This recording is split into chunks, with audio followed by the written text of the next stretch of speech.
खोज तारू बड़ा परेशान लगा तारू कुछ बात बा का? हाँ जी कुछ मिलते नहीं खे सब सामान इन्हें क्यों नहीं भइल बा का बताई रहुआ।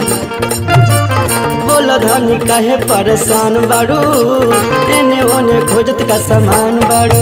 अरे बोल धनी काहे परेशान बाड़ू एने ओने खोजत का सामान बाड़ू। अरे बतावा हो का बात बा? ए जी रहुआ खिसियाई ना। अरे बतावा का बात बा? सुनी छूट गइल दिया को पास अगर बतिया छूट गइल दिया को पास अगर बतिया कोई से दिया पिया सूरज के रंगिया कोई से दिया पिया सूरज के रंगिया। सुना तू ढेर नौटंकी कब से कैले बाड़ू पहले बात सुना। साफा तू भूल कर बाड़ू फिरल तो हर मतिया साफा तू भूल कर बाड़ू फिरल तो हर मतिया। काहे खातिर कैलू धनी छठ के बरतिया काहे खातिर कैलू धनी छठ के बरतिया। सैया सैया हो सैया सैया सैया हो सैया ए सैया कैसे दी माई के अरधिया ए सैया कैसे दी माई के अरधिया ए सैया कैसे दिया है बोला सूरज के अरधिया कैसे दिया है बोला सूरज के अरधिया। देखे तो हमके दौरिया देखे तो हमके दौरिया एहमे काका भरल बायौरिया काका भरल बायौरिया लावा देखे तो हमके दौरिया एहमे काका भरल बायौरिया। सुना और कुछ छूटल नहीं ना देख ला ध्यान से ठीक ना। अरे देखती ना बानी लावा देखे तो हमके दौरिया एहमे काका भरल बायौरिया।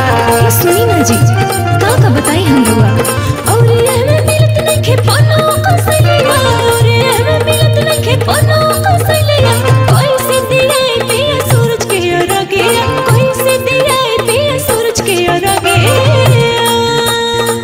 सांझ के राग दिहलू पेन के पियारिया सांझ के राग दिहलू पेन के पियारिया घाट जगावे चला बारी के दियारिया घाट जगावे चला बारी के दियारिया।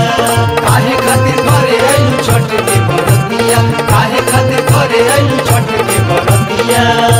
देखा तोरा से कई दिन से कहले रही कि जितना भी कुल सामान है ध्यान से तैयार किया लेकिन तोरा तो तुमको ध्यान नहीं खे। अरे सही रही अब छूट गई तो का करी जी। अब जाए के पर जाई घरवा अब जाए के पर जाई घरवा आते जाते में डूब जाई बेरवा आते जाते में डूब जाई बेरवा। अब जाए के पर जाई घरवा आते जाते में डूब जाई बेरवा। ठीक बा जौन करता तो ठीक करता देख ला कुछ छूटल नहीं है ना। अरे का कहिए राजा जी एगो और छूट गई बा का हो छूट गइल बाटे राजा फल फल हरिया छूट गइल बाटे राजा फल फल हरिया कोई से दिया पिया सूरज के रंगिया कोई से दिया पिया सूरज के रंगिया। साफा तू भूल कर बाड़ू फिरल तो हर मतिया साफा तू भूल कर बाड़ू फिरल तो हर मतिया। काहे खातिर करे आयु छठ के बरतिया काहे खातिर करे आयु छठ के बरतिया काहे खातिर कइलू धनी छठ के बरतिया काहे खातिर कइलू धनी छठ के बरतिया।